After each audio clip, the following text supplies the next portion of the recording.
Bien, alors mesdames et messieurs, Il n'y a pas beaucoup de bienvenue, messieurs, hein. bienvenue à toi, Aimé Charles Nicolas, professeur de médecine et donc grand spécialiste des questions notamment d'addiction, d'accord? Je me suis dit, c'est pas possible qu'on fasse une inauguration d'un observatoire de la parentalité en Martinique sans évoquer la question des addictions. Bon. Et c'est ainsi que j'ai pris contact avec Aimé. Alors, en fait, tout s'est passé très vite hein, pour tout le monde, mais peut-être un petit peu plus vite encore pour Aimé, qui, lorsque j'ai réussi à le contacter, a réagi tout de suite pour me dire, bon, ben, d'accord, bon, il y a eu un petit souci de communication puisque moi je l'attendais ici et lui il s'attendait à intervenir en visioconférence. Bon, donc l'essentiel c'est qu'il est là avec nous, mais il va assurer la présence de l'absent. Bon, donc cher Aimé, cher Aimé, nous avons un public, tu sais que ce n'est pas une manifestation grand public, je t'en avais parlé. L'Observatoire fait le tour de la Martinique, là, avec quelques étapes, pendant 7 étapes exactement. Donc, aujourd'hui, nous sommes au Robert, après être passé à Chelcher hier. Mercredi, c'était Saint-Pierre, mardi, c'était Trinité, lundi, c'était l'IMS, et lundi prochain, nous retournons à Chelcher pour terminer mardi à Sainte-Luce, d'accord, à l'amphithéâtre de l'Espace Sud. Donc, chacune de ces journées fait l'objet d'une retransmission sur YouTube, hein. Donc, il y a en général un public restreint sur place et puis il y a des vues, des personnes qui visionnent sur YouTube. Ça se passe en pleine semaine, hein, donc c'est pas forcément les meilleures conditions pour tout le monde, mais là, certaines conférences ont déjà été visionnées plus de 100 fois. Hier après-midi, la conférence de François Richer sur les émotions, facteurs clés d'apprentissage, a été déjà visionnée plus d'une soixantaine de fois. Donc, apparemment, ça intéresse les gens de pouvoir accéder aux propos de nos intervenants et à nos échanges là, J'en viens. selon leur convenance. Alors donc, Aimé Charles Nicolas qui nous fait l'amitié de travailler avec nous aujourd'hui, va parler avec nous de, des addictions, des parents face aux addictions. Apparemment, il a eu un petit... Il est revenu, il revient, voilà, s'est levé de sa visio et il revient pour intervenir auprès de nous. D'accord? Ça va? Vous entendez bien? D'accord. Très bien, très bien.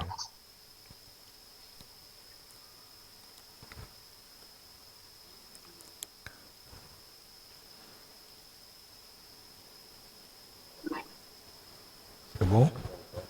Non, pas encore. Patience, patience. Oui, oui, patience, patience. J'ai déjà C'est fait bon? preuve de beaucoup de patience, c'est vrai. Bonjour, mesdames, bonjour, mesdemoiselles. Est-ce que vous m'entendez?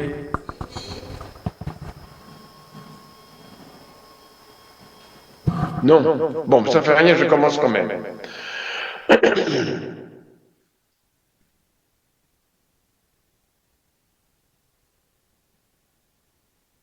Vous m'entendez?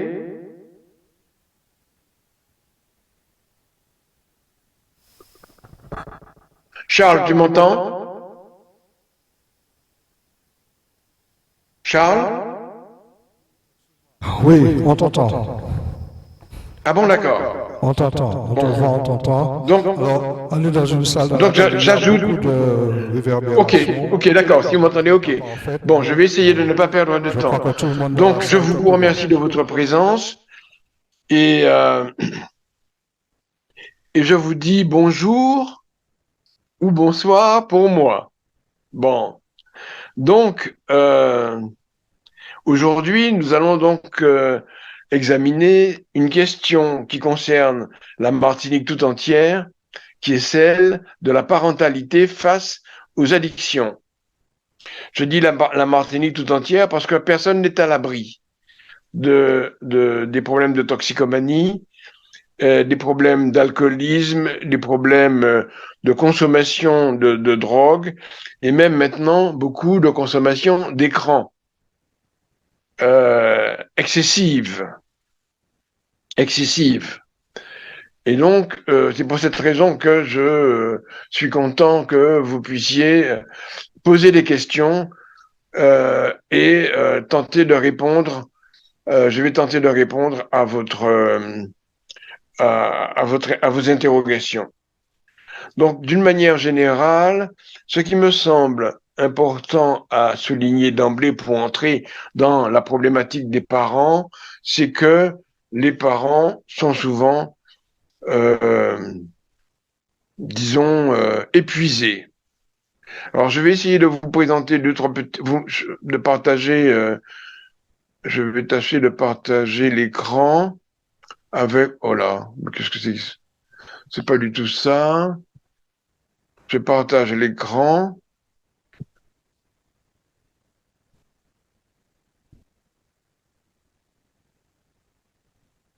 Je partage l'écran. Vous me voyez là? Vous voyez l'écran?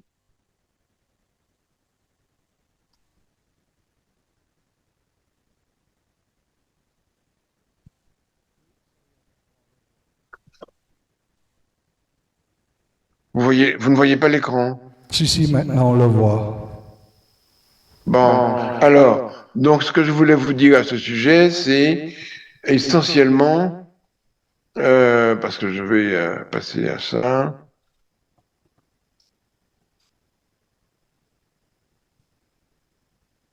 Je voulais vous dire donc que bien souvent, la présence de ces problèmes d'addiction dans la famille entraîne ce qu'on appelle un burn-out familial, c'est-à-dire un état de tension, un état de fatigue intense de la mère notamment, mais du père aussi quand il est présent, quand il est concerné, bien sûr, le sentiment d'être vidé, d'être épuisé, le sentiment d'avoir que les tâches quotidiennes deviennent insurmontables, donc de ne pas avoir la force de faire face, des difficultés à réfléchir, une perte de plaisir dans les moments passés avec les enfants, une sorte d'anesthésie affective parfois, pas toujours.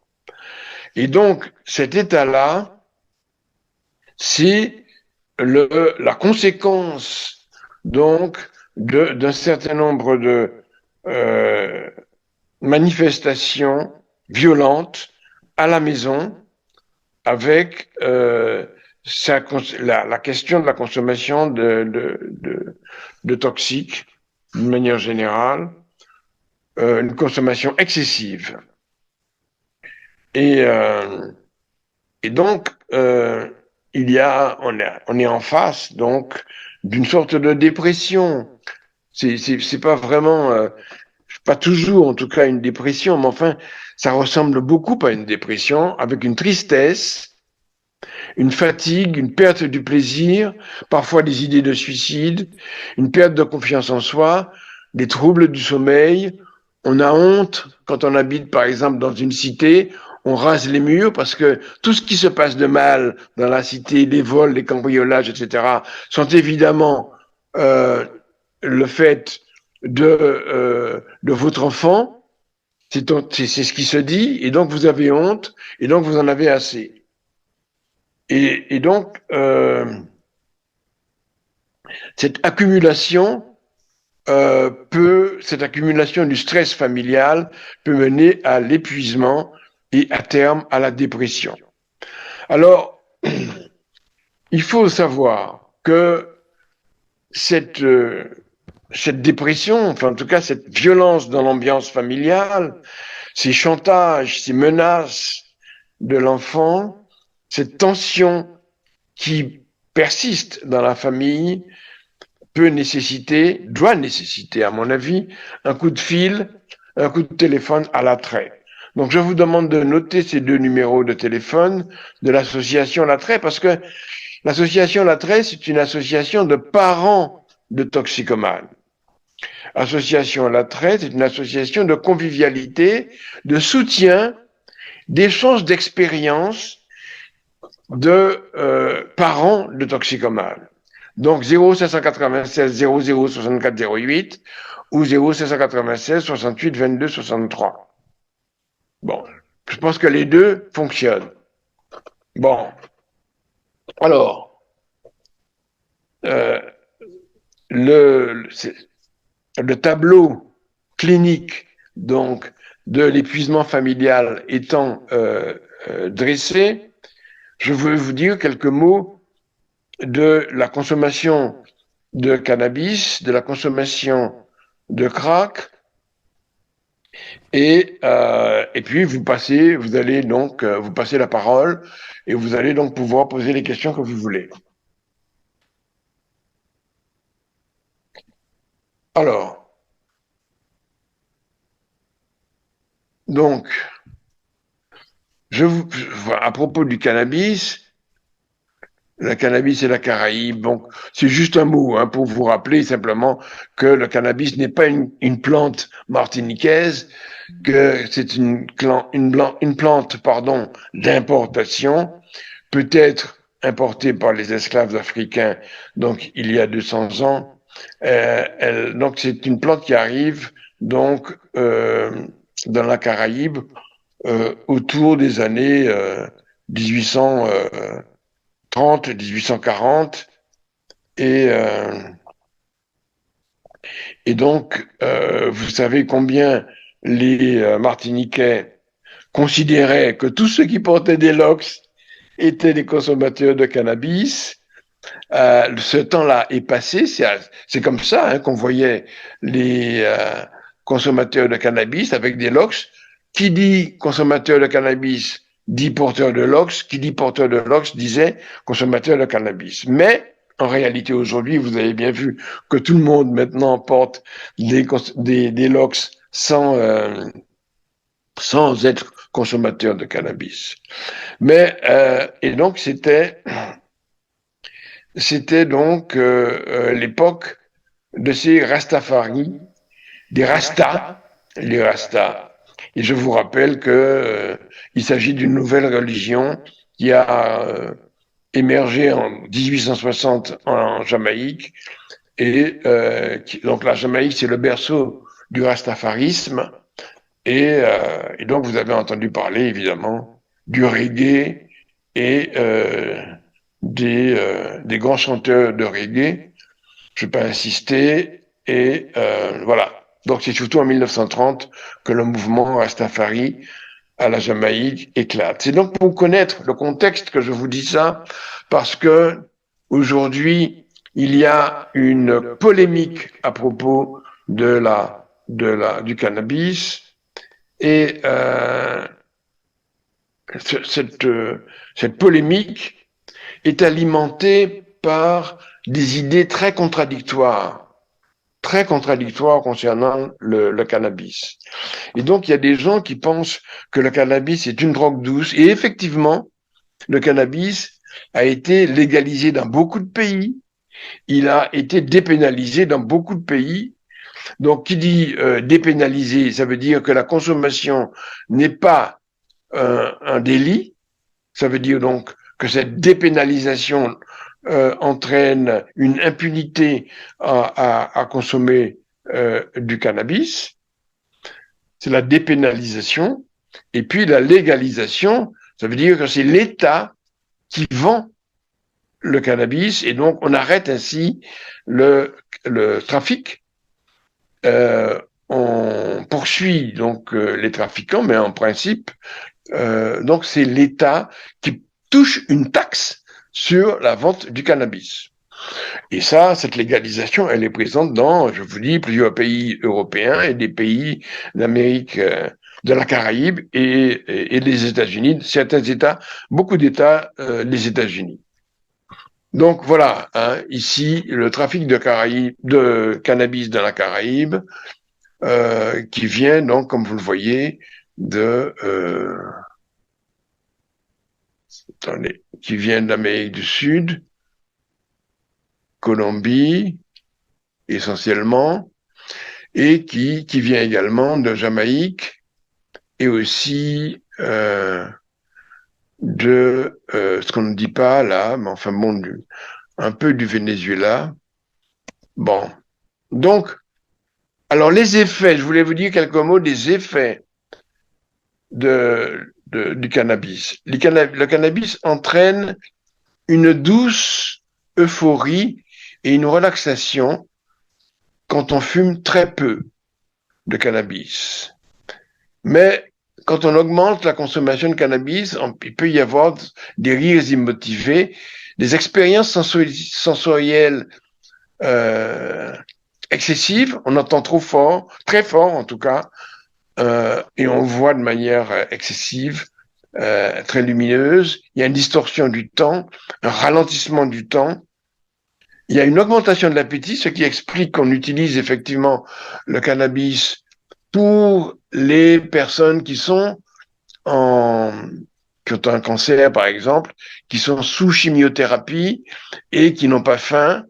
Et donc, on utilise effectivement un cannabis médical, un cannabis médical qui n'est pas le cannabis, évidemment, qui est vendu dans les rues de Fort-de-France, bien sûr. Mais il y a ça. Et puis, le cannabis entraîne une levée des inhibitions. Et ils osent faire des choses que normalement, ils ne font pas. De même que pour l'alcool, pour des gens qui sont en général un peu réservés, eh bien, ils ne sont plus réservés quand ils ont fumé, quand ils ont bu de l'alcool, eh bien, ils ne sont plus inhibés. Une augmentation donc de la communicabilité. Alors, quand on augmente beaucoup les consommations, on peut avoir des hallucinations. Donc, il y a des hallucinations qui sont entraînées par une consommation importante de cannabis, altération du jugement et parfois aussi des réactions de panique. Les réactions de panique ne sont pas rares. On les appelle des bad trips. On les appelait des bad trips, c'est-à-dire des mauvais voyages. Bad trip, c'est très fréquent, enfin, c'est assez fréquent, 20% des usagers. Idée de persécution avec suspicion à l'égard d'un entourage. Donc, ce sont ces inconvénients qui, en général, font que beaucoup de jeunes gens arrêtent la consommation de cannabis. Je voulais vous dire quelques mots aussi du crack. Or, le crack, comme vous le savez, est dérivé de la cocaïne. Il a des effets très différents de ceux du cannabis, très très différents. Le crack, donc vous savez comment ça se présente, ce sont des cailloux, ce qu'on appelle des petits morceaux, donc un peu durs, disons de cocaïne base, hein, grise, c'est gris, et j'avais prévu de vous montrer des photos, mais enfin bon, je ne les ai plus là. Et, euh, et donc, ça, c'est l'ivresse cannabique. Hein, j'ai oublié de vous en parler, ça n'a pas l'importance. L'ivresse du cannabis, je vous en ai parlé hein, tout à l'instant, avec des hallucinations, des idées délirantes. C'est rare. Faut fumer beaucoup quand même. Faut fumer beaucoup. Alors, je vais revenir à ça tout à l'heure. Pour le crack, rappelez-vous, le crack, c'est donc une substance très stimulante. Très stimulante. Et quand on fume du crack, euh, on a des effets immédiats. C'est-à-dire que la fumée du crack, quand on inhale le crack, puisqu'on fume le crack, en fait, le crack, c'est de la cocaïne fumable. C'est ça le crack, c'est de la cocaïne fumable. Bon, qu'on a transformée pour la rendre fumable. Bon. Et donc, quand on fume du crack, eh bien, le crack arrive immédiatement donc aux poumons, bien entendu, et des poumons, il part tout de suite par les artères pulmonaires, il remonte au cerveau en quelques secondes. Je dis bien secondes, je dis pas minutes comme pour le sniff, les minutes, je dis 15 minutes. Souvent pour ressentir les effets du sniff, parfois moins, bien entendu, mais avec le crack, c'est quasiment immédiat. Les effets sont immédiats. Et quels sont les effets donc du crack? Les cracks entraînent une stimulation, donc une tension nerveuse, une perte d'appétit et un sentiment de persécution. On s'imagine que les gens qui sont autour de vous sont probablement des policiers en civil ou des gens qui vont vous dénoncer, etc. Donc un sentiment de persécution qui est assez fréquent chez les consommateurs de crack et une insomnie euh, qu'on ne voit pas hein, avec le cannabis, mais avec le crack, il y a une insomnie. Bon, donc euh, j'aimerais bien que, arrivé ici, que vous me posiez vos questions. Je vous écoute.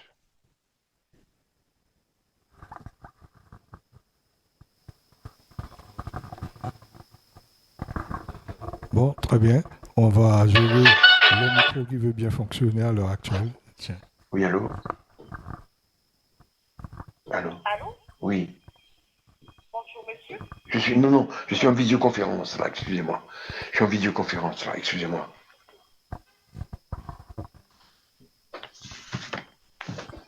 Oui? J'ai pas entendu. Excusez-moi, bonjour. Bonjour? Oui, en fait, est-ce que vous pouvez rappeler les différents, comment dire, enfin, rappeler ce que c'est exactement le burn-out, en fait, comment ça se manifeste chez Ah quelqu'un? oui, en fait, le burn-out, c'est un épuisement. C'est euh, euh, un épuisement en général, si vous voulez, on en a marre. Un épuisement avec fatigue, sentiment d'être vidé, épuisé, difficulté à réfléchir, sentiment que les tâches quotidiennes deviennent insurmontables, perte de plaisir dans les moments passés avec les enfants, anesthésie affective. Voilà, c'est ça. Ça, c'est le burn-out. Si vous voulez, c'est, c'est un épuisement. Alors, ça ressemble beaucoup à la dépression.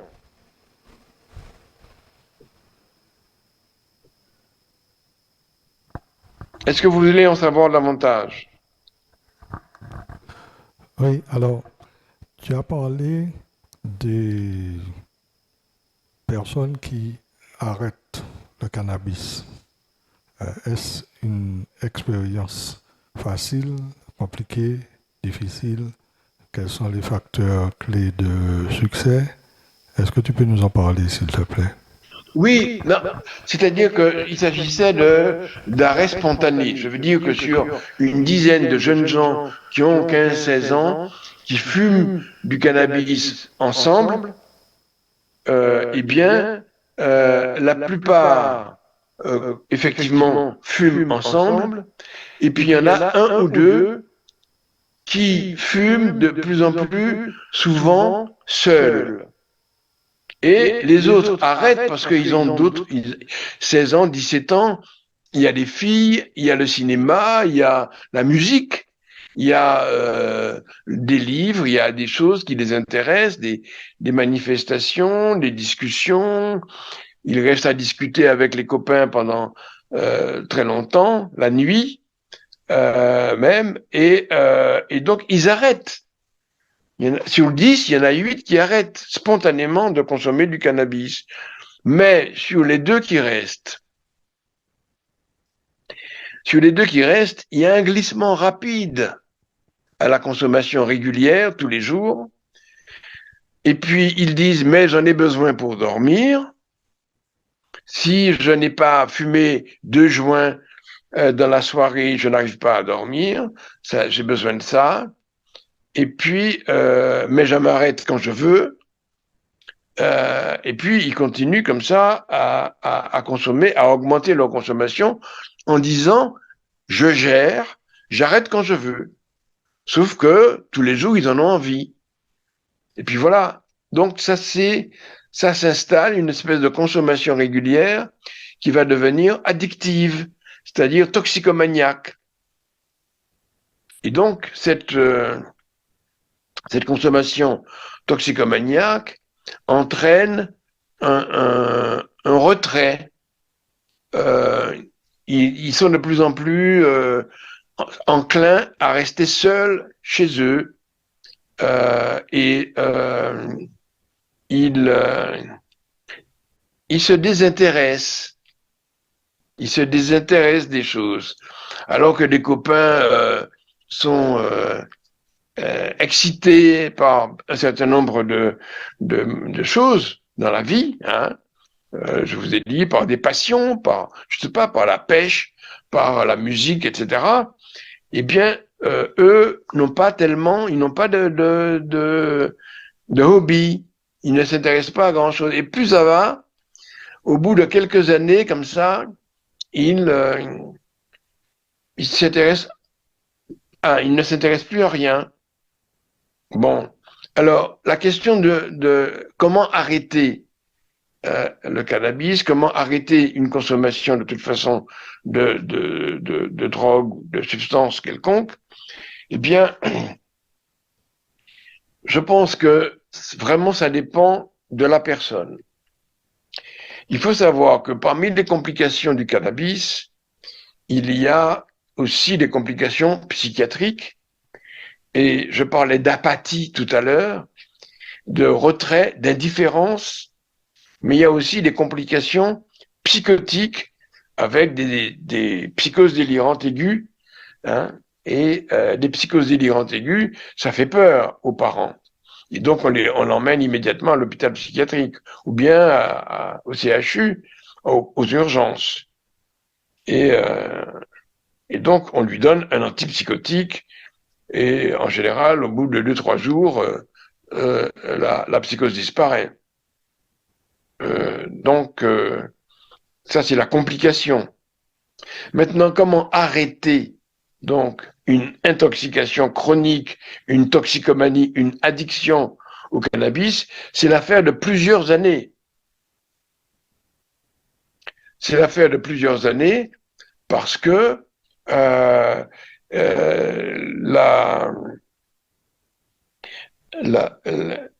l'arrêt se fait par à-coups. Il rechute.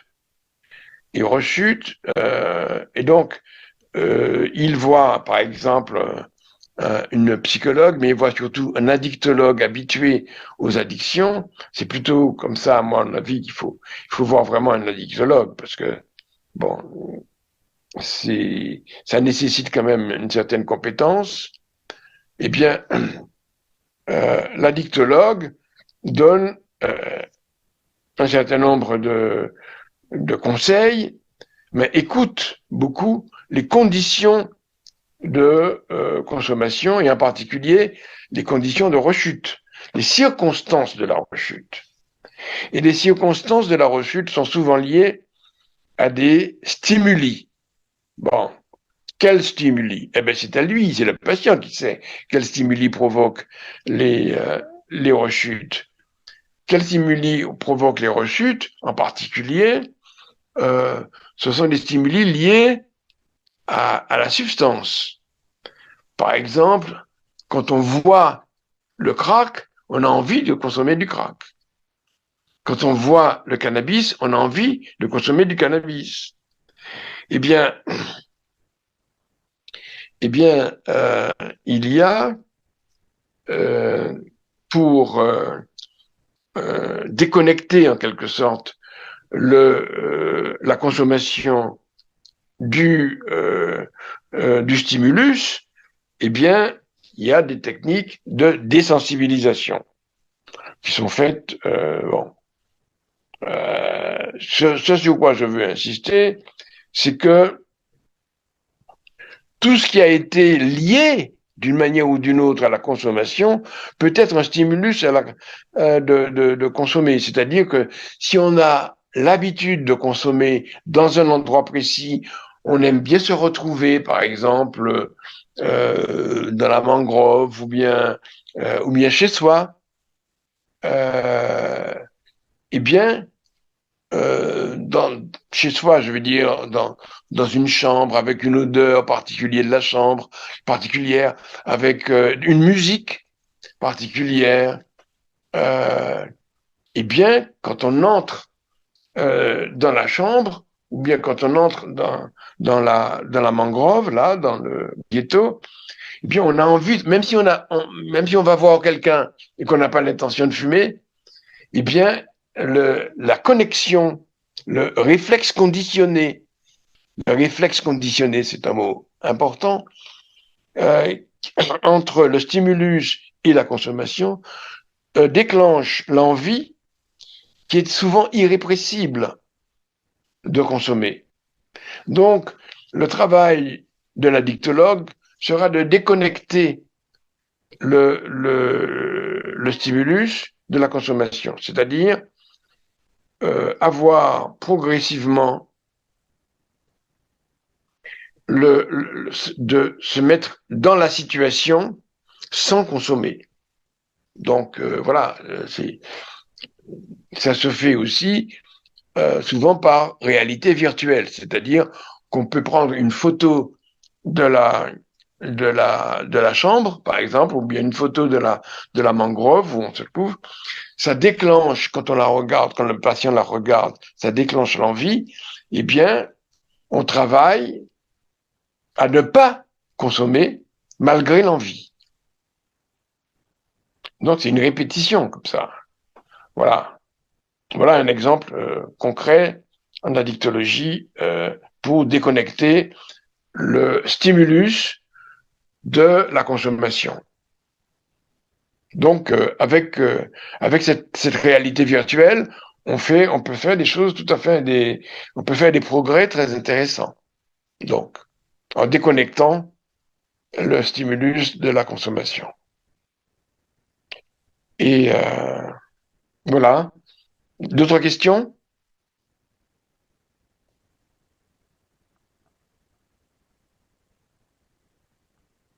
Alors, mais dans tout ça, on a parlé du consommateur, on a parlé de l'addictologue, on a parlé de l'ambiance dans laquelle il se trouve, et les parents alors dans tout ça. Alors pour les parents, je pense que pour les parents, il est vraiment important de pouvoir s'adosser à une association. Rester seul est est très contre-productif. Pourquoi? Parce qu'on continue à avoir les mêmes réactions vis-à-vis du fils qui, lui, est en train de faire un travail sur lui-même pour décrocher. Et donc, il change. Mais la mère qui reste à la maison ou qui n'a pas ce travail qu'elle devrait faire sur elle-même grâce à une association, la mère garde les mêmes réflexes vis-à-vis du fils. Elle continue à le considérer comme un voleur parce qu'il a volé des chèques dans son chéquier, il a volé des bijoux qu'il a revendus, qu'il a enfin bon, il l'a menacé à mettre prise, elle a eu peur de lui très souvent, etc. Donc, et puis il y a une ambiance à la maison qui est quand même une ambiance très lourde, très pesante. Et donc il est important que la mère, c'est souvent une mère, puisque vous êtes d'ailleurs là présente, je ne vois pas de père, c'est souvent qu'il s'agit de mères, mais il y a quand même dans les associations de parents de toxicomanes, il y a bien quand même je dirais, 2/10 de pairs. C'est-à-dire qu'il y a en général une vingtaine de pairs pour une centaine de participants, d'adhérents à l'association. Et l'association a un triple avantage. Donc, d'une part, elle a cette sincérité des gens qui sont à l'intérieur de qui sont les membres de l'association. Il y a cette sincérité, il y a cette convivialité, ce soutien, cette empathie qui est spontanée. Les gens qui sont dans l'association sont comme ça, c'est vrai, sont des gens empathiques, des gens qui tout de suite accueillent le nouveau venu et parlent et discutent, écoutent beaucoup. Et donc, le nouveau venu, la nouvelle venue, donc, retrouve là, dans des discussions, dans des bavardages, des scènes, un itinéraire qui est exactement le sien. Des scènes de ménage, des histoires à la familiale, des drames qu'elle a vécus. Et donc, comme dans cette famille, dans cette famille, je dis cette famille parce que c'est vrai que l'association est une vraie famille. Donc, l'association a souvent donc des techniques d'auto-réparation avec un thérapeute familial. Donc, il y a des moments prévus, des moments thérapeutiques qui sont techniques.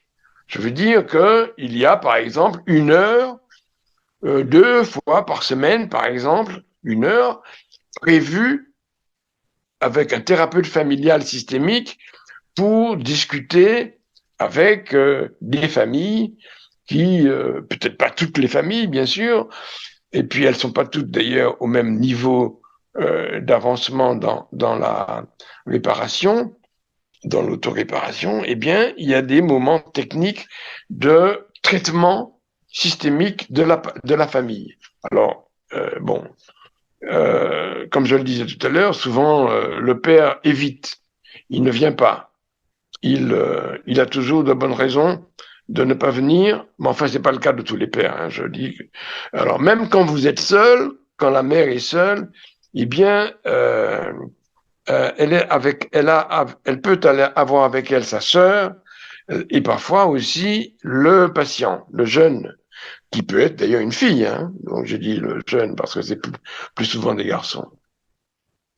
Mais même s'il n'y a pas la sœur, la cousine, la tante, même s'il n'y a pas le garçon, il y a aussi d'autres parents qui écoutent, qui participent à cette séance de thérapie systémique familiale. Et puis, il y a aussi des thérapies individuelles qui sont très, très utiles et qui permettent à la patiente de parler de ses relations familiales et qui lui permettent de modifier ses a priori, ses préjugés, parce que elle a fini par avoir une image fixe, en quelque sorte, et définitive, entre guillemets, de son fils, et donc elle apprend à être plus souple dans sa vision de son fils, et elle apprend donc à pouvoir changer.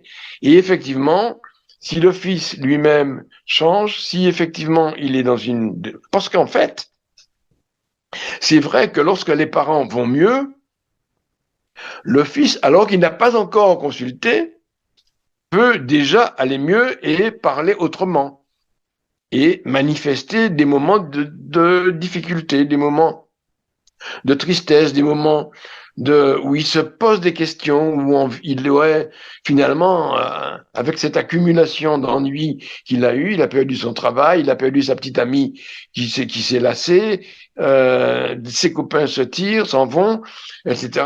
Et donc il n'a plus d'argent puisqu'il a perdu son travail, etc. Donc ça, l'accumulation de ces ennuis Donc, et le fait que ses parents sont plus ouverts amène en effet souvent des moments j'allais dire, de confidence, ou des moments où il laisse entendre qu'il en a marre, des moments où il laisse entendre qu'il peut-être que il se demande si en effet, si c'est pas cette consommation-là qui a provoqué tous ces ennuis. Il commence à se rendre compte du lien entre sa consommation et tous les drames et les ennuis qu'il a eus. Et là, c'est à ce moment-là, et la mère, donc, qui en général, et le père souvent aussi, prenait l'enfant entre quatre yeux et lui demandait d'arrêter et que ça suffisait comme ça, que ça pouvait plus durer, etc., eh bien, le père et la mère apprennent à saisir, à écouter le fils et à saisir le moment où il comment dirais-je, il se creuse, j'allais dire. Il entre dans un moment comme ça de, d'inquiétude, de tristesse, de besoin d'aide. Le besoin d'aide, évidemment, il faut l'entendre. Mais rien que le ton de sa voix, sa manière de s'adresser à ses parents, qui a changé donc, traduisent souvent, ça traduit souvent donc une demande d'aide. Et c'est là que la mère peut parler effectivement du travail qu'elle fait dans l'association et que dans l'association il y a un addictologue et une addictologue, enfin bon, quelqu'un à qui il pourrait parler. Et donc elle nomme la personne, elle nomme le euh, l'addictologue ou bien le médecin ou bien la psychologue ou bien la personne qui travaille donc dans l'association et qui apparaît comme étant effectivement un recours utile. Et donc, c'est euh, c'est très différent de la manière dont certains répondent au téléphone, enfin envoient dans une institution, envoient le patient consulter dans un hôpital. Euh, cet adressage, comme disent les Québécois, cet adressage personnalisé permet déjà de se trouver en confiance auprès de la personne qu'on va voir, auprès du médecin ou de la dictologue, enfin bref, de la personne qu'on va voir pour aller mieux. Et donc, ça, c'est très, très important parce que, bon, encore aujourd'hui, on voit comme ça des adressages, comme ça, tout à fait à la cantonade, quoi. Bon, ça va pas, ça. Surtout pour des patients qui sont quand même très, très méfiants, très incertains dans leurs décisions d'arrêter. Parce que ils ont décidé aujourd'hui d'arrêter et puis 3 jours après, ils n'ont plus une raison pour une autre. Parce qu'ils ont vu la voiture du dealer, par exemple. Ils ont vu la voiture du dealer passer comme ça devant. Eh bien, a déclenché un réflexe conditionné de consommation. Et donc, tout désir d'arrêter disparaît à ce moment-là. Donc, il faut savoir que c'est un long chemin qui est pavé de rechutes, d'embûches, de rechutes. Et ça, donc, ça, c'est une chose qu'il faut bien avoir en tête, que même s'il a rechuté 1 an après avoir arrêté, eh bien, il faut garder espoir. Et il faut surtout analyser les conditions de la rechute. Il faut savoir, par exemple, si la rechute a été déclenchée par ce qu'on lui a mis sous le nez du crack, de la cocaïne ou du cannabis. Alors là, évidemment, bon, je veux dire, quelqu'un est venu lui en proposer, c'est très difficile de ne pas céder, même si ça fait 1 an que il a arrêté, c'est très difficile de ne pas en prendre. Et s'il parvient à ne pas en prendre, à rentrer chez lui en courant, à faire autre chose, à changer de, bref, c'est une très très grande victoire, très très grande victoire, formidable. Mais donc dans ces conditions, le plus souvent il rechute quand même. Bon, et puis la rechute est très différente si c'est lui qui, sans raison apparente, décide d'aller en acheter. Disons que dans le premier cas, si on lui en propose, c'est une rechute qu'il faut évidemment analyser, etc.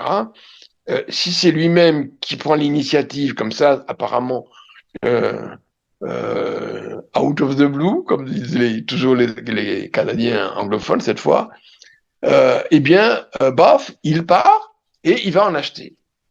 Alors, cette rechute-là est évidemment plus grave que la première. Elle est plus grave parce que il n'a pas eu besoin de déclencheur, il n'a pas eu besoin de réflexe conditionné en quelque sorte. Le réflexe conditionné, il est venu de l'intérieur. Bon, et donc voilà, ça veut dire qu'on a encore un bon bout de chemin à faire avec lui, mais donc j'insiste sur la nécessité de connaître les circonstances de la rechute. Il y en a bien d'autres, bien entendu, toutes sortes de circonstances, mais on se rend compte quand même du fait qu'il est encore très proche de l'addiction et de la rechute, donc, ou alors que là vraiment, alors qu'il était sorti d'affaires, là vraiment, on a redéclenché donc au niveau de son cerveau un réflexe conditionné qui était vraiment très difficile. Il était très difficile de, de contrôler. Voilà. Je ne sais pas si j'ai répondu à ta question, mais je ne sais plus d'ailleurs quelle était la question. Mais enfin, bon, l'association, me semble-t-il, pour des parents de toxicomanes, l'association est une obligation. S'ils veulent vraiment en sortir, vraiment une obligation thérapeutique. Parce que je vois pas comment tout seul comme ça, on peut. Évidemment, au bout d'un certain temps, pour des raisons diverses, parce que le fils a fait la démarche, parce que les parents ont eu de la chance, enfin bon, qu'ils ont une certaine euh, des capacités de résilience, ils ont des possibilités de se remettre en cause, bon, spontanées, sans avoir besoin de. Bon, bien sûr, pourquoi pas.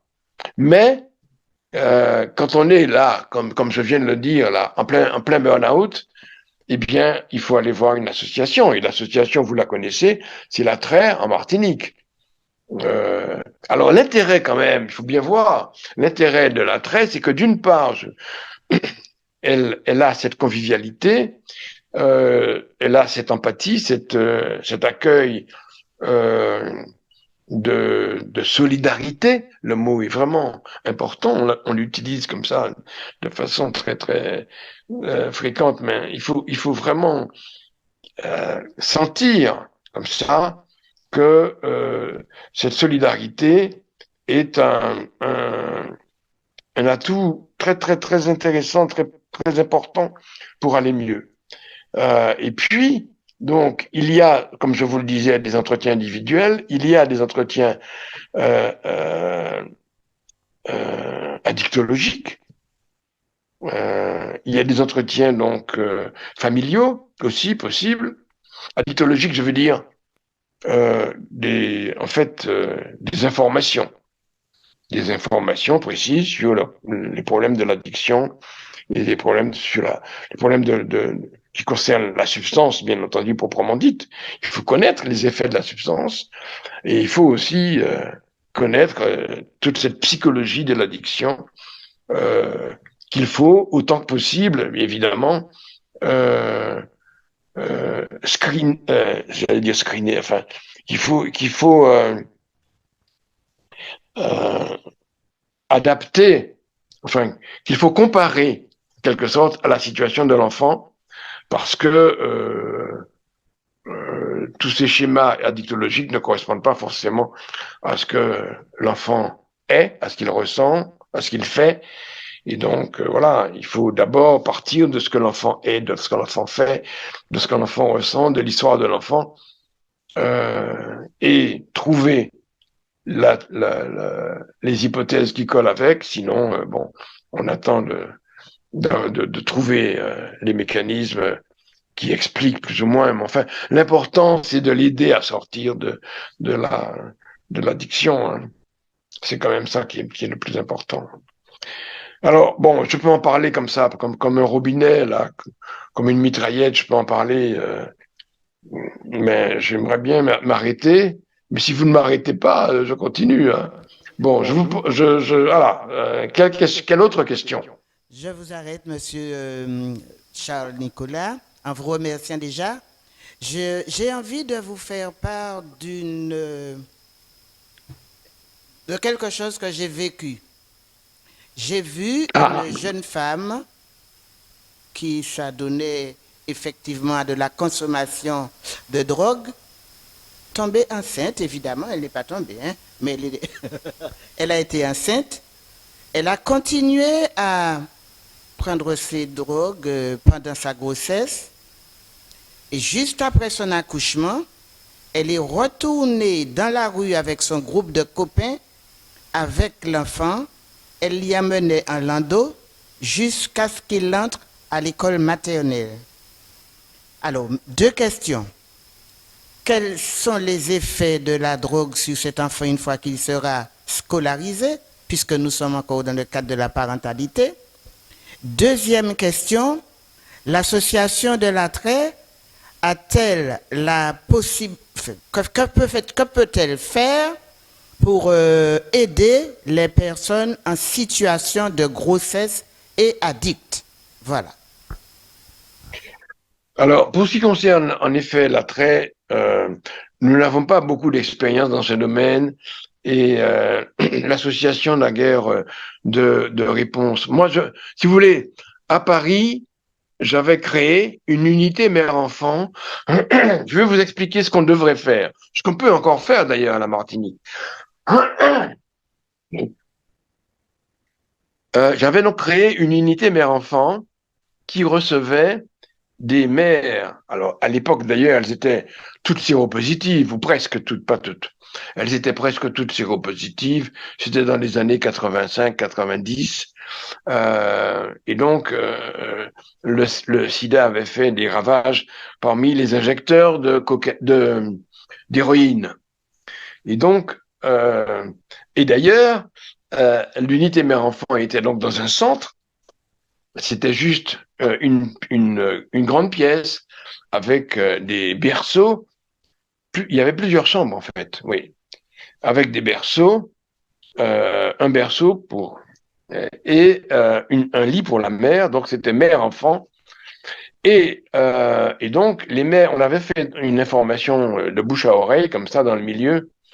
Et les femmes enceintes qui, justement, ne consultaient pas avant d'accoucher, arrivaient juste 2 jours avant le terme. Et donc, les obstétriciens étaient effarés de voir ces femmes très désocialisées, qui dormaient sous les ponts, qui ne savaient même pas qui était le père de l'enfant, eh bien, accueillaient comme ça la mère. Heureusement, c'était vraiment tout près du centre, hein. Donc, c'était donc rue Pierre-Nicole, et il y avait à côté, je dirais, mais à 100 mètres, là, l'unité donc d'accouchement, la maternité, hein, la maternité Baudeloc.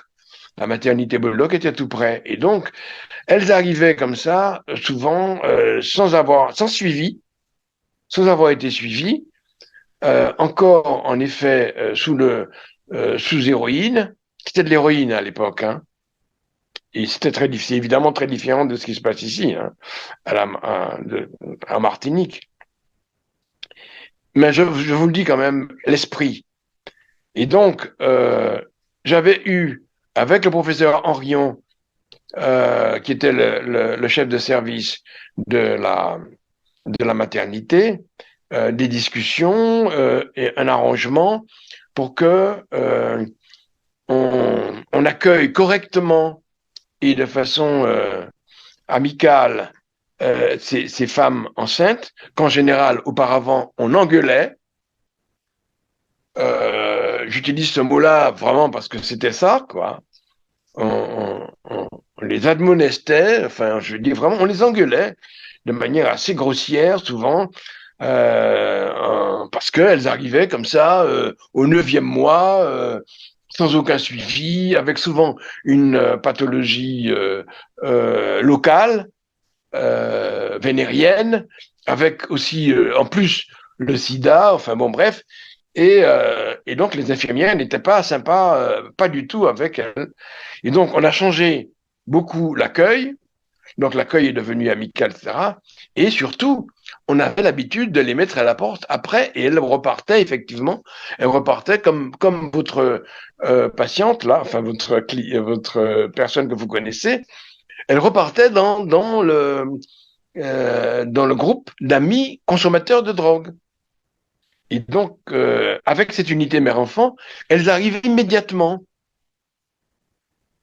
Au bout de, disons, 2 jours après l'accouchement, en général, mais parfois un petit peu plus parce qu'il fallait mettre en place des traitements de je sais pas quoi, qu'elles avaient, des maladies concomitantes, et effectivement, elles étaient accueillies donc dans cette unité mère-enfant du centre Pierre-Nicole, avec une chambre, avec un lit pour elles et un berceau pour l'enfant, etc. Et donc, elles sortaient au bout de quelques temps. Elles avaient le droit d'aller chercher donc un logement, du travail, et il fallait pas qu'elles reviennent, évidemment, sous drogue. Et, euh, et donc, on travaillait comme ça. Et ça durait souvent plusieurs mois. Enfin, je veux dire 4, 5, parfois 6 mois. Le temps qu'elles aillent mieux, parce que ça demande du temps. Ça demande beaucoup de temps. Je vais vous raconter une petite histoire.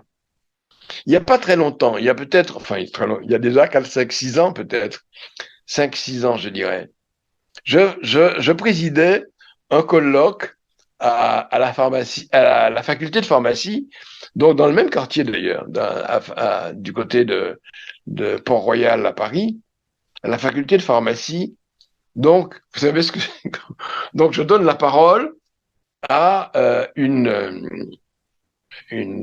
spécialiste là qui vient puisque c'était un colloque sur les addictions. On faisait le point donc sur les addictions et donc, elle fait son exposé. Elle fait son exposé, cette dame, et on applaudit parce que l'exposé était très intéressant. On lui pose des questions, et puis je passe la parole à la personne suivante, au, au, au, bref, suivant. Et donc, au bout d'un certain temps, on finit. Parce que là, il était 12h30, on termine la matinée. On termine la matinée et la dame en question, la spécialiste qui venait d'un CHU du Midi, de la France, donc cette personne se rapproche, vient me voir et me dit, vous ne m'avez pas reconnu. Alors je lui dis, non, c'était qui, enfin, une collègue, quoi, si vous voulez, je croyais qu'elle me dit, j'ai été la première résidente de l'unité mère-enfant de Pierre-Nicole. Alors évidemment, je, quand elle me donne, effectivement, elle m'avait déjà donné son nom. Donc, effectivement, je fais le lien, parce que comme c'est un nom un peu banal, à se porter un peu, enfin, qui est très répandu, je n'avais pas fait attention. Et puis, je n'avais pas... Bon, bref, elle m'ouvre son portefeuille, elle me montre des photos du berceau du bébé et elle me montre aussi le bébé 20 ans après, pas plus de 20 ans d'ailleurs, 24 ou 25 ans après, qui était un garçon avec ses enfants, 2 enfants. Et évidemment, j'étais très ému parce que cette femme-là qui était je me souviens très bien d'elle, qui était donc dans le caniveau, qui était arrivée donc à la maternité Bodlock à la dernière minute, là, juste. Elle était donc hébergée, elle est restée quelques mois dans le centre Pierre-Nicole. Comme elle allait beaucoup mieux, qu'elle avait trouvé du travail, on l'a laissée sortir. Mais ce qu'on n'a pas fait, on n'a pas suffisamment suivi, parce que ce qu'il faut faire, bien entendu, c'est suivre la réinsertion. Et c'est ce que nous faisons justement avec avec l'Entraide et First Caraïbes, qui sont 3 associations partenaires. Nous tissons un suivi euh, après la réinsertion. Il ne faut pas laisser les gens seuls comme ça dans leur boulot, tout neuf. Et donc, elle avait rechuté. Elle avait rechuté et nous l'avons vu revenir avec un deuxième bébé. Et donc là, on avait repris les choses en main, on a refait donc un séjour. Elle a retrouvé, parce qu'on lui avait retiré le premier bébé, qui était devenu, donc il y avait déjà 3 ans. Donc, c'était une fille cette fois-ci, et elle m'a montré donc les photos du garçon et de la fille devenus adultes. Euh, des photos, je dirais, de joie familiale, d'entente, de complicité. Et elle était assistante sociale chef dans un CHU. Je veux dire que cette fille qui était dans le caniveau, qui dormait sous les ponts, enfin, sur des bancs publics, etc., ou chez les uns, chez les autres, parce qu'évidemment, on on lui faisait des propositions plus ou moins honnêtes qu'elle acceptait de dormir chez les uns, chez les autres. Enceinte, enfant, deuxième enfant, rechute, deuxième enfant, etc. Eh bien, cette fille était devenue, alors qu'elle n'avait aucun bagage, elle avait fait donc le travail, et donc, moi, je la voyais 20 ans après, assistante sociale chef dans un CHU. Je ne sais pas si vous vous rendez compte. Donc, mais c'est pas une histoire exceptionnelle, hein, je veux dire. C'est pour vous dire que il faut garder espoir. Parce que j'ai d'autres histoires que je ne vais pas vous raconter. Mais là, il s'agit d'une histoire de parentalité. Et je peux vous dire que les photos, alors elle me donne des nouvelles régulièrement. Je veux dire, elle me demande de mes nouvelles, comment je vais, etc. Évidemment, elle est en France. Moi, je suis souvent donc en Martinique. Et donc, nous nous sommes retrouvés en quelque sorte. Et donc, elle me donne des nouvelles et elle m'envoie des photos. Et donc, vraiment, tout va bien. Tout va bien. Elle est estimée dans son travail. Et je vous dis, elle fait donc des exposés dans des colloques. Bon, donc, voilà. Une femme enceinte, c'est comme ça qu'on doit faire. Maintenant, l'association La Traîne n'a pas d'ailleurs, bon, faut dire que je me bats depuis des mois pour obtenir un local, pour avoir quelque chose qui ressemble justement à une unité mère-enfant, qui ressemble à ça. Pour l'instant, donc, on n'a pas parlé d'enfants, on n'a pas parlé de mère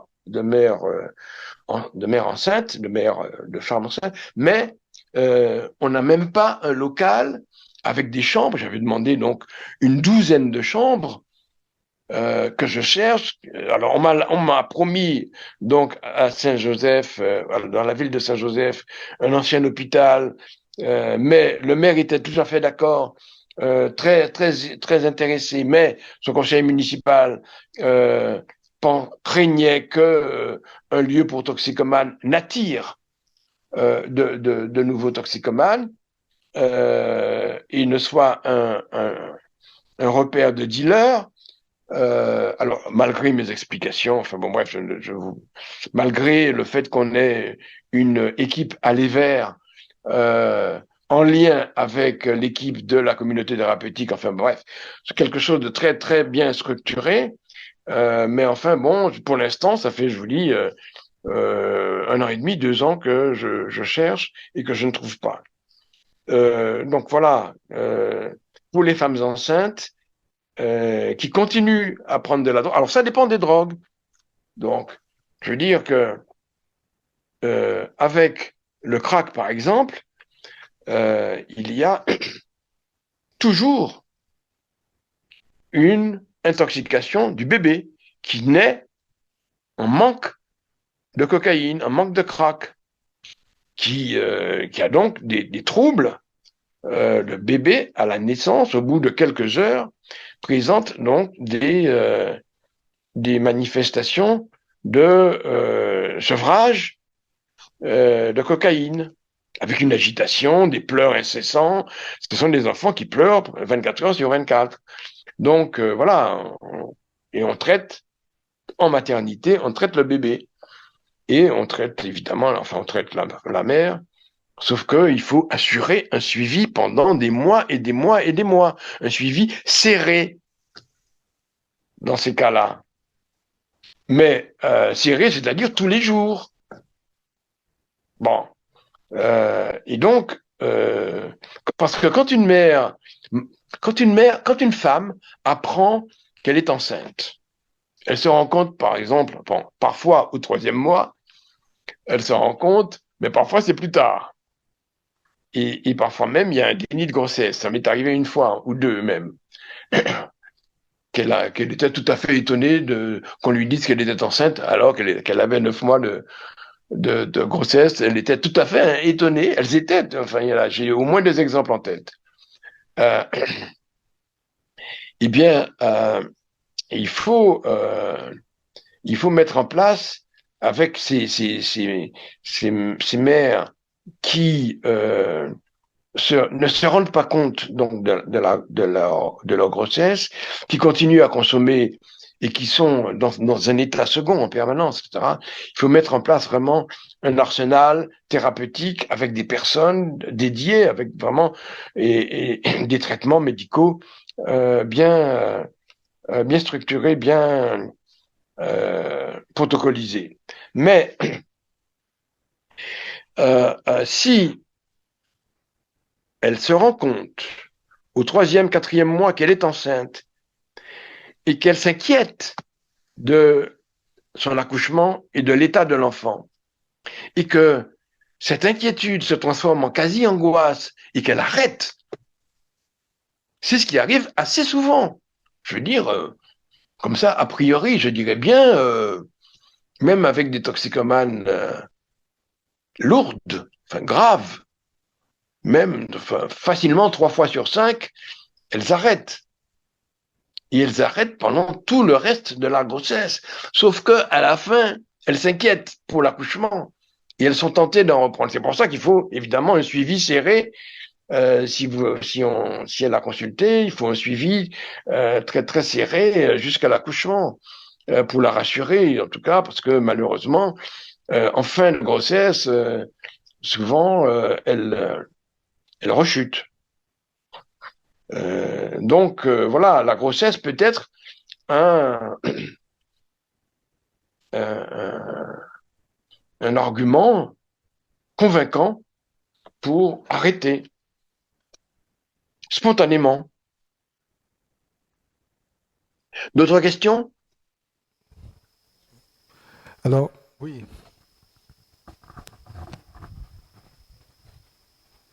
Pas d'autres questions alors? Oui, J'ai oui, cru entendre une voix, mais bon. oui, c'est la mienne. Bonjour. Voilà, nous avons souvent tendance à parler des jeunes toxicomanes qui donc voudraient s'en sortir, la famille, etc. Mais il m'est arrivé aussi de trouver des cas de jeunes qui ont fait le choix très conscient de sombrer dans la drogue. au grand drame, en fait, bon, c'était un drame pour la famille, mais en tous les cas, il s'y maintient jusqu'à présent. Ça fait déjà bien une quinzaine d'années qu'il est dans la rue, qu'il a refusé donc un logement que les parents mettaient à sa disposition et qu'il est dans la rue et en pleine toxicomanie.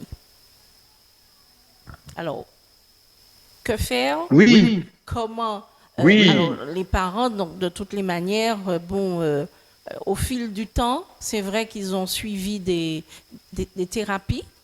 Ils ont rencontré aussi d'autres parents d'enfants toxicomanes, mais ça a été vraiment une blessure pour eux, le fait que l'enfant ait fait le choix de se retrouver donc toxicomane. oui, oui. Oui, vous avez raison de présenter ce dossier ce dossier, cette personne, parce que, en effet, bon, on raisonne souvent avec l'idée que la personne devient toxicomane en quelque sorte malgré elle, et que comme si cette addiction serait un piège qui surprend quelqu'un qui consommait, qui gérait, et puis qui progressivement s'est trouvé piégé et brusquement, au bout de quelques années, se rend compte, mais trop tardivement, qu'elle est dépendante. Mais il y a effectivement des personnes, des jeunes gens, qui cherchent en quelque sorte la dépendance, comme si la dépendance était une sorte de cocon, de maison, de famille. Il y a des gens, en effet, vous avez raison de prononcer les mots que vous avez prononcés, parce que il y a des toxicomanes qui font comme si, et qui sont, je crois, convaincus que la drogue aide à vivre. Et effectivement, ils sont bien comme ça. Bon. Et il y a un certain nombre d'inconvénients, je veux dire, d'accidents, d'ennuis avec la police, avec la justice, d'ennuis avec des voisins, des coups de couteau qu'ils reçoivent ou qu'ils donnent. Enfin bon, il y a et puis le fait que de vivre dans la rue quand même, je veux dire, c'est quand même assez déplaisant pour certains. Et donc, il faut bien dire qu'en général, ceux qui vivent dans la rue ne sont pas contents de vivre dans la rue, quand même. Il faut quand même dire ça. Même si l'addiction est en quelque sorte une bouée de sauvetage, une sorte comment dire, de bite d'amarrage, si vous voulez, pour les bateaux. Hein. Donc, ils sont hackés, là, ils sont bons. Et lorsque les ennuis s'accumulent, eh bien, ils finissent par comprendre, disons, choisir. Alors, on peut les aider d'ailleurs à faire la liste des avantages et la liste des inconvénients. Et il y a une liste qui est plus longue que l'autre. Et donc, voilà, on travaille sur ça, on réfléchit. On n'est pas obligé d'ailleurs de consulter dans un bureau de psy, etc. On peut bavarder dans la rue. Et sur ça, avec cette liste d'ailleurs d'avantages et d'inconvénients, ça peut se faire dans la rue. Et je ne suis pas seul à l'avoir fait. Je veux dire, j'ai eu il y a quelques mois, un entretien en visioconférence avec un ami du Brésil qui fait. Alors, je l'ai retrouvé 30 ans après, mais il a eu exactement le même parcours que moi. Avec cette participation, enfin cette prise en compte du social et de la nécessité d'aller vers. Et bon, donc j'étais très content. C'est quelqu'un que j'avais connu à Marmottan quand j'étais donc l'adjoint de Liebenstein à Marmottan et j'avais donc dirigé son stage à Marmottan. Et, et il est devenu professeur d'addictologie euh, à, à, à Rio, je crois, à Rio de Janeiro, je crois, à Rio. Et donc, c'est un peu par hasard. Et il fait ce travail de rue. Enfin, c'est pas lui-même, lui seul qui fait le travail. Il y a une équipe, bien entendu. Mais il faut aller vers. Et ça, je veux dire, maintenant, c'est admis par toutes les équipes qu'il faut aller vers. C'est-à-dire, quand je dis les équipes, en Hollande, bien entendu, en Belgique, en Suisse, en Grande-Bretagne, beaucoup, ils font ça. Donc, là, je pense que les parents se soient, ou que les parents dont vous parlez se soient découragés, ça vraiment, on peut pas ne pas comprendre. On peut comprendre, évidemment. Euh, Là, vraiment, je pense que comme ça, plusieurs années. Alors, il y a des gens qui pensent, même le président du SAMU social qui est maintenant décédé, celui qui a créé le SAMU social, il me disait, au bout de 1 an et demi, 2 ans, c'est foutu, c'est plus la peine. C'est l'expérience qu'ils avaient à Paris avec le SAMU social. Il m'en a parlé comme ça il y a déjà je sais pas moi, 10 ans. Mais moi, l'expérience que j'en ai me montre qu'on peut en sortir même après 2, 3, 4 ans de rue. Le problème, c'est la pathologie psychiatrique qu'il y a à voir, avec, qui est concomitante. Il y a une comorbidité psychiatrique avec ce garçon dont vous me parlez. C'est sûr, il y a une comorbidité psychiatrique. Et donc, il faut la déceler et il faut la traiter. Comment la traiter? Il faut d'abord avoir une bonne relation. Il faut prendre du temps. Ça prend du temps d'avoir une relation solide avec quelqu'un comme ça, qui est si méfiant et si retiré et si en dehors de la société et parfois même avec un contentieux contre ses parents, un contentieux contre la société. Il faut savoir ça, qu'il y a quelque chose à l'intérieur qui est de l'ordre de la haine, souvent. Bon, même si ça n'est pas forcément une mendicité agressive. Peut-être qu'il fait gentiment la manche, comme on dit. Mais il faut savoir que même avec des dehors comme ça, gentillets, il y a souvent de la haine à l'intérieur.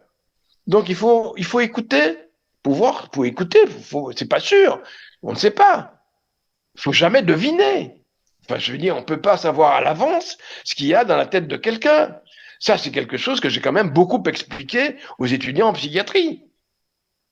Ils continuent parfois à savoir plus que les parents. À l'avance, comme ça, ils ont écouté un patient pendant, je sais pas, 10 minutes, un quart d'heure, 20 minutes, 1 heure, même parfois, mais ils n'écoutent pas les parents. Il faut écouter les parents. Il faut écouter tous ceux qui sont autour de lui et il faut écouter, bien entendu, la personne elle-même. Bon. Et avec cette personne elle-même, muni de tout ce que vous savez de l'extérieur, mais surtout de ce que vous avez entendu, de ce qu'il vous a dit, bien sûr, là, vous pouvez effectivement faire un travail avec lui disons, pour lier à nouveau la relation avec le monde, avec la société, avec tout un chacun. Parce que, je vous dis, il y a souvent un contentieux. Et puis, dans un deuxième temps, si effectivement la personne qui, par exemple, si c'est un éducateur qui n'a pas d'expérience psychiatrique, qui ne peut pas faire un diagnostic, il demande à un psychiatre de l'accompagner un jour. Alors le psychiatre vient, il noue aussi, lui aussi, en même temps que l'éducateur, une bonne relation avec le bonhomme, et au bout de quelque temps, il se rend compte donc de la nature de la pathologie en cause. Et donc, ça peut être, par exemple, une bipolarité, ça peut être une schizophrénie. Et donc, voilà, il y a des médicaments. Et donc, il faut petit à petit qu'il comprenne que les médicaments peuvent lui être utiles, éventuellement. Et puis après, on essaye. Et puis après, il se rend compte qu'en effet, bon, on a augmenté petit à petit les doses, et puis il se rend en effet compte que ça va mieux, que le médicament est une aide, est un allié, enfin, vous voyez, il y a toute une stratégie quand même pour quelqu'un qui est dans la rue, une stratégie qui est longue, qui met du temps. Et c'est seulement comme ça que. Mais pour les parents, il faut qu'elle soit, en effet, que la famille, que la mère, je dis les parents, mais je pense souvent à la mère, parce que c'est souvent elle. Parce qu'il y a des divorces qui sont liés à la toxicomanie du fils ou de la fille. Il y a quand même pas mal de divorces qui sont directement causés par le fait que le père ne supporte plus et estime que c'est la manière forte qui est la bonne, et la mère qui, qu'il traite de soutireuse, comme on dit en Martinique. Donc l'expression qui est utilisée donc de quelqu'un qui, euh, qui va dans le sens du vice, du fils, entre guillemets, elle soutire le vice, comme on dit en Martinique. Et donc, ils finissent par se séparer, par divorcer. Donc, je ferme la parenthèse pour dire que la, euh, il faut continuer le travail, parce que le travail psychologique de la mère, j'entends, il faut le continuer. Même si elle en a fait déjà beaucoup, il faut continuer. Il faut qu'elle soit soutenue, il faut qu'elle persiste. Voilà. Quoi d'autre encore? Oui, mais c'est tout à fait intéressant, vraiment. On pourrait rester des heures encore à discuter de cela parce que c'est une question, une préoccupation essentielle chez nous. Et ce sont des apports et des réflexions très Oui. importants que tu fais. Moi, j'ai plusieurs questions à l'esprit, comme par exemple, tu as évoqué ton expérience dans l'Hexagone et ton expérience ici. As-tu observé des différences significatives entre ce qui se passe dans l'Hexagone, ce qui se passe en Martinique? Ou encore, Oui. quels sont les facteurs? Alors, je ne te les pose pas les questions, je te dis qu'il y en a encore plein. Quels sont les D'accord, facteurs attends. familiaux ou sociaux qui interagissent avec ces phénomènes d'addiction et de cessation de ces addictions, de suppression de ces addictions?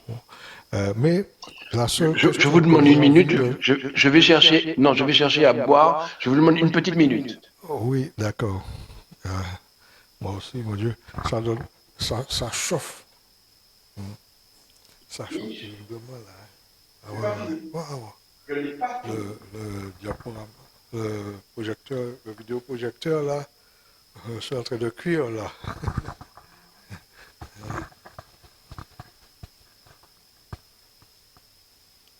On termine là. On est en train de terminer. Voilà.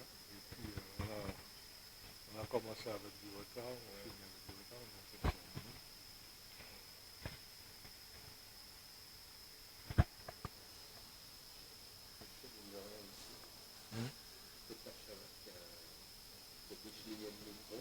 Ah ouais.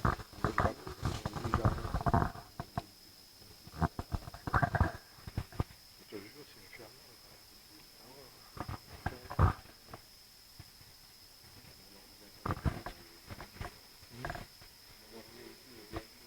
Ah ben oui, mais là, je te crois.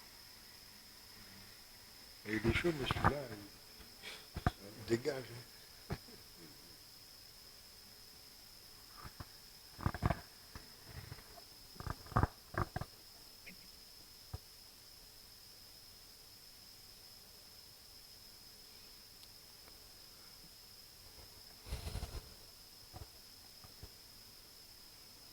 Voilà. Oui. Les haut-parleurs ne sont pas très efficaces et je n'ai pas retrouvé non plus mes écouteurs. Bon, ça fait rien. Mais quand je prête l'oreille, je vous entends bien. Voilà. Donc, alors, il faut que je fasse la différence quand même entre mon expérience, en Alors, effet, dans non, l'Hexagone attends, Aimé, si tu et... veux bien. Aimé, si tu veux allô? bien. Hein, oui. C'est-à-dire que ce sont des questions que je me pose, qui se posent, dont les réponses sont très intéressantes. Hein. Nous serons amenés, parce qu'il faut qu'on arrête la session de ce matin-là, Oui, nous serons amenés oui. à programmer d'autres choses, manifestement. Hein, ça sera important qu'on le fasse. Mais juste finalement, à quoi pourrait Oui, je vais répondre. à quoi pourrait servir cet observatoire de la parentalité dans ce domaine? Que pourrait-il Oui, mais faire oui, dans ce domaine? justement, j'y pensais. Bon, non, parce que l'intérêt, quand même, remarquable, me semble-t-il, de l'association Latrait, c'est que elle est, alors ça peut vous sembler aller de soi, mais elle est vraiment euh, solidaire du toxicomane, de l'enfant addict, euh, là, a priori, enfin, je veux dire, c'est globalement, c'est l'opinion qui prévaut parmi les membres donc de l'association Latrait, et elle est également solidaire des médecins, psychologues, des thérapeutes. Parce que il faut savoir que la toute première institution qui s'est occupée de toxicomanes s'appelait Contre tout. C'était son nom, Contre tout. Donc c'était une communauté thérapeutique.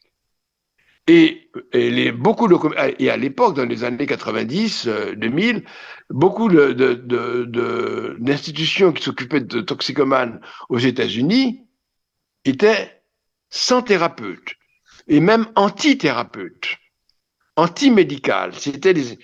Et les associations étaient souvent anti-médicales. Il y avait des associations aux États-Unis euh, d'une sorte qui s'appelait Tough Love, amour dur, Tough Love. Et les parents étaient armés. Armés, ça veut dire que les enfants, donc, étaient considérés comme des ennemis dangereux, mortels, possiblement mortels. Donc, tout ça pour vous dire que la position de parent de toxicomane est une position difficile.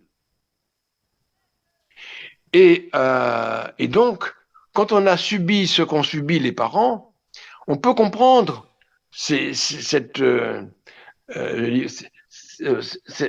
position cette prise de position agressive, hostile à l'égard des enfants, tough love, et ils sont donc tous comme ça armés et ils s'entretiennent comme ça dans l'autoprotection contre les enfants dangereux et ils continuent à penser tous ensemble comme ça dans ces associations américaines il faut que c'est une question de self-défense quoi, d'autodéfense là et que il faut qu'ils se prémunissent contre. Bon bref, donc nous avons à la Martinique, avec cette association Latrait, une association qui parvient à être avec la société, elle n'est pas contre la société, elle est avec les thérapeutes, médecins, etc.,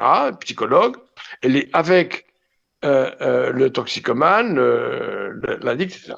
Et donc, c'est ça qui me semble une certaine originalité. Alors maintenant, on est quand même en 2022, donc il y a quand même beaucoup d'associations qui ont changé en effet d'orientation et qui sont comme celle-ci, comme celle de Latrait, qui sont tolérantes, ouvertes.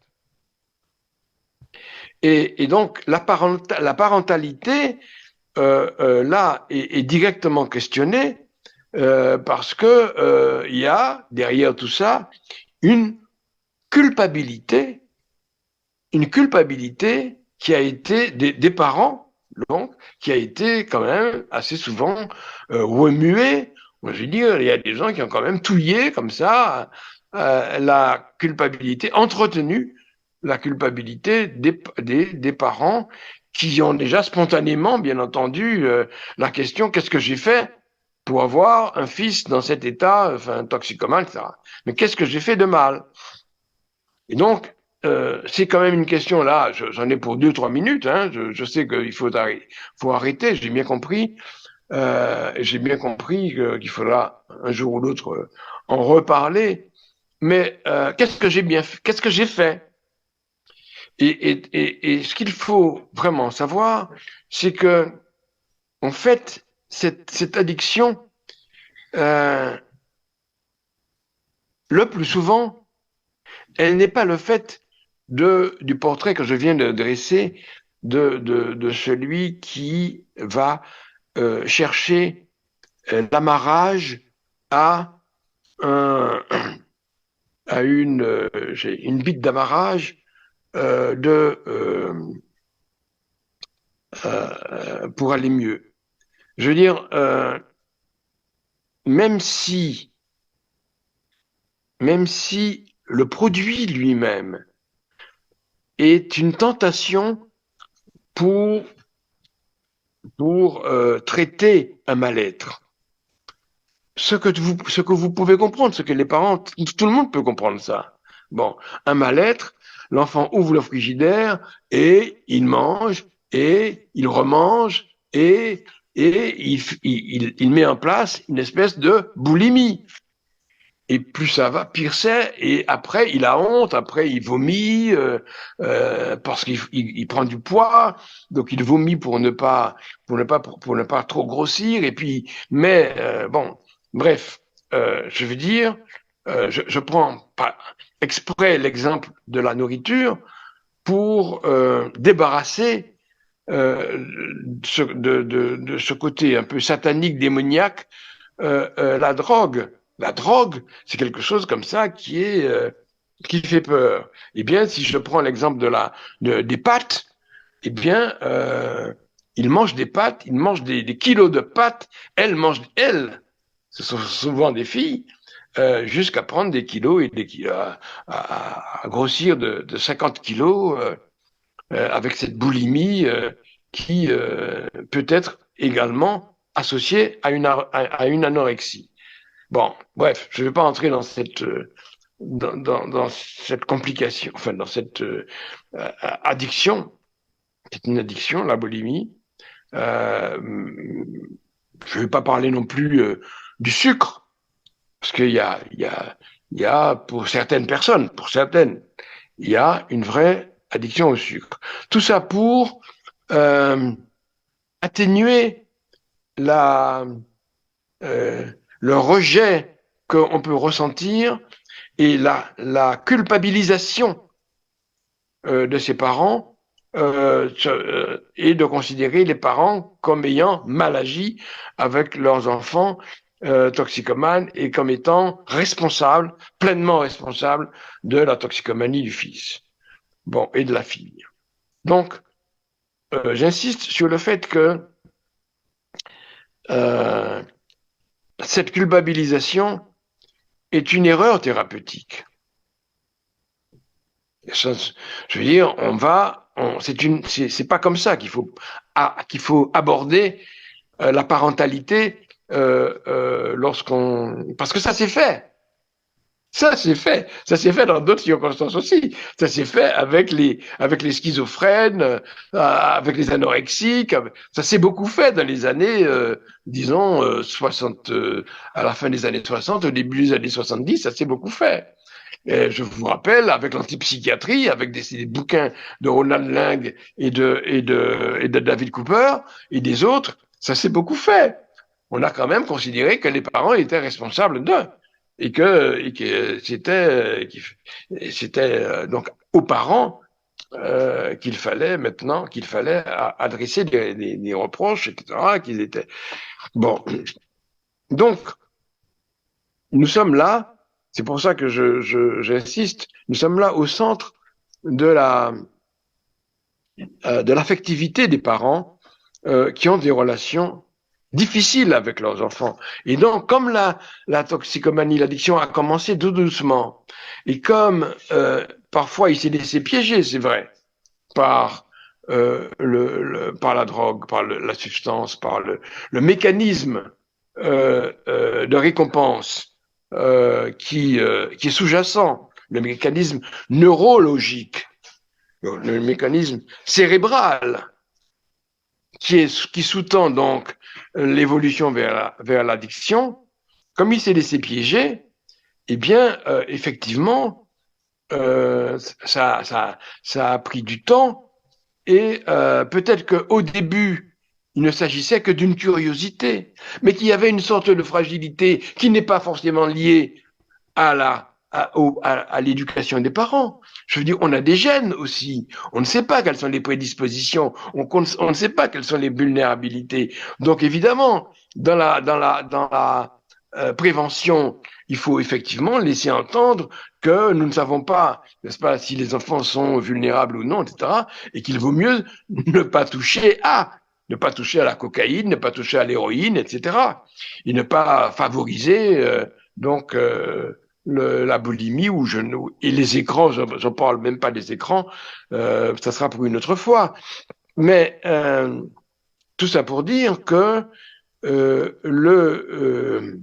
la responsabilisation comme ça des parents, non seulement est une erreur thérapeutique, mais peut-être, et moi j'en suis sûr, le plus souvent, pas toujours, mais le plus souvent, je dirais dans 90% des cas, est une erreur de raisonnement diagnostique. Parce que les parents ont peut-être été des parents tout à fait ordinaires, enfin parfaits, ça n'existe pas bien entendu, mais enfin, ont fait leur travail de parents correctement, et l'enfant a été aussi élevé par d'autres que par les parents. L'enfant a été élevé par la télévision, il a été élevé par l'école, il a été élevé par les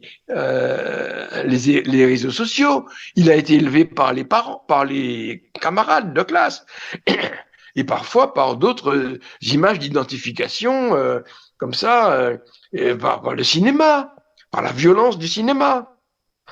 Donc, il faut faire attention à cette culpabilité des parents.